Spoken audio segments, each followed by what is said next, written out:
परमात्मा की लाठी में आवाज नहीं होती।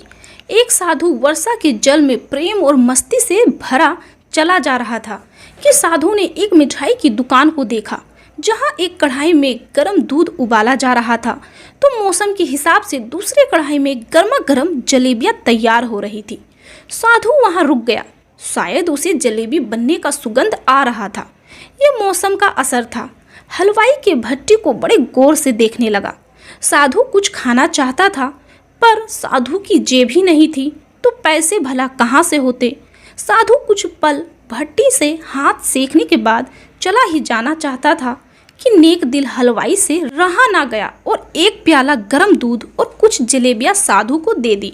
साधु ने गरम जलेबियां गरम दूध के साथ खाई और फिर हाथों को ऊपर की ओर उठाकर हलवाई के लिए प्रार्थना की। फिर आगे चल दिया। पेट भर चुका था। दुनिया के दुखों से बेपरवाह नए जोश से बारिश के गंदे पानी के छींटे उड़ाता चला जा रहा था। इस बात से बेखबर था कि एक नवविवाहित जोड़ा भी वर्षा के जल से बचता बचाता उसके पीछे आ रहे हैं। एक बार मस्त साधु ने बारिश के गंदे पानी में जोर से लात मारी।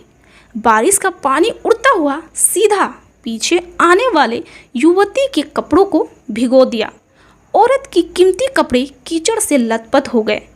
उसके युवा पति से यह बात बर्दाश्त नहीं हुई, इसीलिए वह आगे बढ़ा और साधु के कपड़े को पकड़कर कहने लगा, अंधा है, तुमको नजर नहीं आता?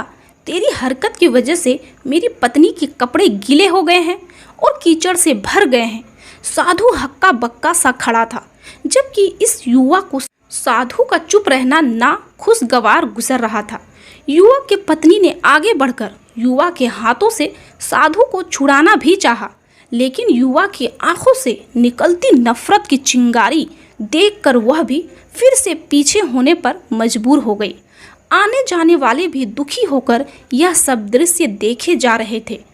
युवा के गुस्से को देखकर किसी की इतनी हिम्मत नहीं हुई उसे रोक पाते और आखिर जवानी के नशे में चूर इस युवक ने एक जोरदार थप्पड़ साधु के चेहरे पर जड़ दिया। बूढ़ा मलंग थप्पड़ से कीचड़ में जाकर गिर गया। यह सब देखकर लड़का मुस्कुराते हुए वहां से चल दिया। उठकर साधु ने आकाश की ओर देखा और उसके होठों से निकला, वाह मेरे भगवान, कभी गरम दूध जलेबिया और कभी गरम थप्पड़, लेकिन जो तू चाहे मुझे वही पसंद है। यह कहता हुआ वह एक बार फिर अपने रास्ते पर चल दिया। दूसरी ओर वह युवा जोड़ा अपनी मस्ती को जाहिर करते हुए अपनी मंजिल की ओर आगे हो गए। थोड़ी ही दूर चलने के बाद एक मकान के सामने पहुंचकर रुक गए। वह अपने घर पहुंच चुके थे।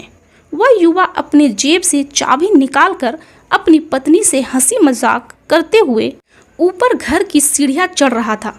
बारिश के कारण सीढ़ियों पर फिसलन हो गई थी। अचानक युवा का पैर फिसल गया और सीढ़ियों से नीचे गिरने लगा। महिला ने बहुत जोर शोर मचाकर लोगों को ध्यान अपने पति की ओर आकर्षित करने लगी, जिसकी वजह से काफी लोग तुरंत सहायता के लिए युवा की ओर दौड़े, लेकिन देर हो चुकी थी। युवक का सर फट गया था और कुछ ही देर में ज़्यादा खून बह जाने की वजह से इस नौजवान युवक की मौत हो चुकी थी। कुछ लोगों ने दूर से आते साधु बाबा को देखा तो आपस में कानाफूसी होने लगी कि निश्चिंत रूप से इस बाबा ने ही थप्पड़ खाकर युवा को शराब दिया है, क्योंकि सिर्फ गिरकर कोई कैसे मर सकता है। साधु बाबा भगवान के भक्त है। थप्पड़ भगवान के भक्तों में हरगिज नहीं होता। जरा सी बात पर बाबा को ऐसा शराब नहीं देना चाहिए। साधु बाबा कहने लगे, भगवान की कसम, मैंने इस युवा को शराब नहीं दिया।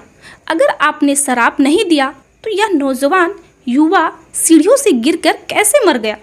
साधु बाबा ने दर्शकों से एक अनोखा सवाल किया कि कोई इस घटना का चश्मदीद गवाह मौजूद है। एक युवक ने आगे बढ़कर कहा, मैं इस घटना का चश्मदीद गवाह हूँ। साधु ने अगला सवाल किया, मेरे कदमों से जो कीचड़ उछला था, क्या वह उस युवा के कपड़ों को मैला किया था? बोला नहीं, लेकिन महिला के कपड़े जरूर खराब हो गए थे। मलंग ने युवक के कंधे पर हाथ रखते हुए पूछा, तो युवक ने क्यों मारा? क्योंकि वह इस महिला का प्रेमी था और वह ये बर्दाश्त नहीं कर सका कि कोई उसकी प्रेमिका के कपड़ों को गंदा करे, इसीलिए उसने आपको मारा। साधु यह कहता हुआ वहाँ से विदा हो गया कि भगवान की कसम, मैंने कभी किसी को शराप नहीं दिया, लेकिन कोई है जो मुझसे प्रेम रखता है। अगर उसका यार सहन नहीं कर सका तो मेरे यार को कैसे बर्दाश्त होगा। कोई मुझे मारे और इतना शक्तिशाली है कि दुनिया के बड़े से बड़े राजा भी उसकी लाठी से डरता है। उस परमात्मा की लाठी दिखाई नहीं देती और आवाज़ भी नहीं करती, लेकिन पड़ती है तो बहुत दर्द होता है। दोस्तों, हमारे कर्म हमें उसकी लाठी से बचाते हैं।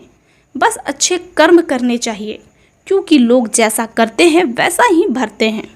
दोस्तों, अगर आप भी उस परमात्मा की लाठी पर यकीन करते हैं तो इसको लाइक और इस चैनल को सब्सक्राइब जरूर करें, क्योंकि हम आपके लिए ऐसी अच्छी अच्छी वीडियो हमेशा लाते रहते हैं। यहाँ तक देखने के लिए आपका बहुत बहुत धन्यवाद।